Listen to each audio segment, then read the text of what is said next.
But for some of these individual equity moves right out of the open, we are joined now by Diane King Hall, host for the Schwab Network, to break down some of these key earnings movers. And so, Diane, we will start off with the move that we are seeing in Domino's Pizza, which I read these numbers. I was like, this could go either way. But I mean, at least as it stands right now, we are up almost 7% here as the market reacts pretty positively to what was still, I mean, some sluggish same-store sales growth, but revenue holding up relatively well. Well, it's better than expected for both revenue and same-store sales. I know it might not look like a lot, Jenny, to you, but it shows that Family Pizza Friday is still happening based on these numbers, because analysts were expecting a decline in same-store sales here. So that was the standout that Wall Street really liked heading into the open. So we are rallying more than 6% right now off the back of its quarterly results. And to your point, it was a mixed bag here because they missed on earnings here, but again, holding up in a tough consumer client right now. We keep having this conversation about the choosy consumer. EPS coming in at 407. The street was looking for 420, so that was a miss. But revenue came in better than expected at 1.19 billion, and same-store sales. This is what investors are hanging their hat on. It's up 0.1%. Once again, that might not sound like a lot, but it shows that the consumer is holding up, at least when it comes to the perspective of Domino's. Restaurant chains are battling this cautious consumer. Consumers trying to decide where they're going to spend their dollars. And right now, it looks like they are willing to still spend it on pizza. They're not willing to give that up. Order growth is the story here. The CEO highlighted this. He said there was order growth in both delivery and carry out. I know that Domino's has a special place in your heart, Jenny, and clearly with a lot of other households, it does here. There were millions of new customers, the company said, that joined the ecosystem. So that loyalty program drew in customers. They're enrolling in the loyalty program. There's repeat business opportunities that the company sees as a result of this. So, you know, when you look at this and where the revenue growth come from, investors like that it came from not just existing consumers, but customers that are new to the company coming into the brand. And so you saw growth in the U.S. There was a little bit of flagging in terms of international, but they are still continuing their international expansion. It's a win the Domino's needed, especially when you consider how shares have done year to date. Down more than 20% coming into today, and on a year-over-year basis, coming in off by about 30%, Jenny.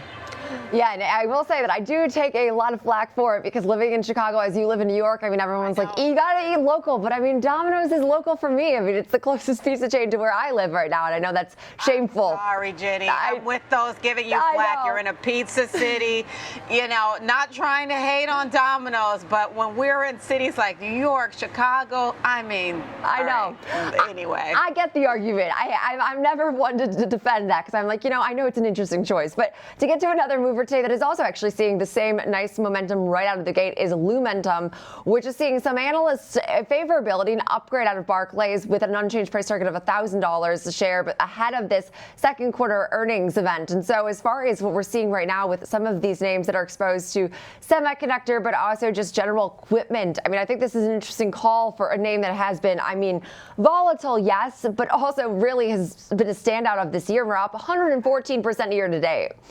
Yeah, absolutely. Listen, Lumentum lighting up this morning with shares rallying by more than 7% after Barclays upgraded it to overweight, essentially a buy, from equal weight. This is again ahead of its quarterly results. They have $1,000 price target on this, and you know, they point out that shares have lagged the AI semiconductor related names recently. They think there's an attractive buying opportunity here, and this is over the past few months, because to your point, on a year-over-year basis, that company has been strong majorly, and it's essentially almost coming into today, the stock had almost doubled, right?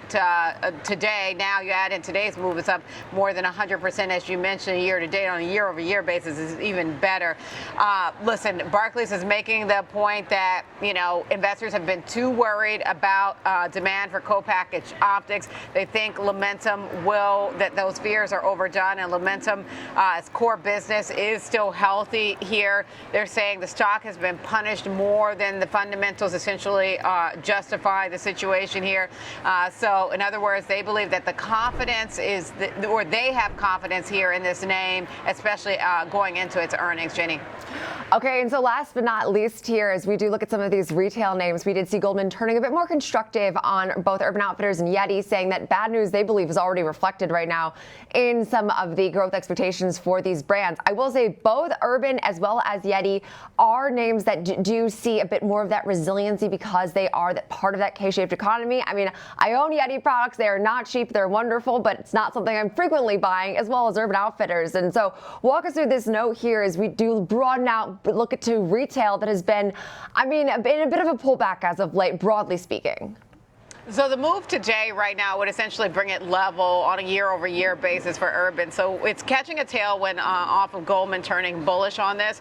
That 2% move is how much it has been down on a year-over-year basis. So it really has not moved, whether we're talking about year-over-year or year-to-date. Now we bring it even. Goldman upgrading Urban Outfitters to a buy from neutral. They've raised their price target to 93 from 76. So they see more than 20% upside from where we close things out on Friday. Why did Goldman change its mind? They think the market's already priced in worries about anthropology, and that investors have been too focused on what could go wrong, and there's room for upside if execution is good here. The bad news essentially is already priced in for anthropology here. We know that that's one of its key brands that does cater towards the K-shaped economy. There's been some struggles there with regard to merchandising execution there, and then they like the namesake brand, Urban Outfitters. They say the core Urban Outfitters chain is showing meaningful improvement after several years of weak sales there. So, and there are some hidden growth engines. YETI, they see more durable growth here. They've upgraded it to a buy from neutral. They've raised their price target up to 63 from 36. Jenny. Yeah, and so I mean, continuing to see that favorability. And I will say YETI actually looks relatively stronger on a chart perspective than I had realized. Urban, the one that's down now on the year, but YETI actually up now about 18% and some change. So a nice name and a new 52-week high today, actually. So seeing some positive price activity right out of the gate. So appreciate it, though, for helping us break down some of the top movers, of course, right out of the open this morning. Diane King Hall, appreciate it so much.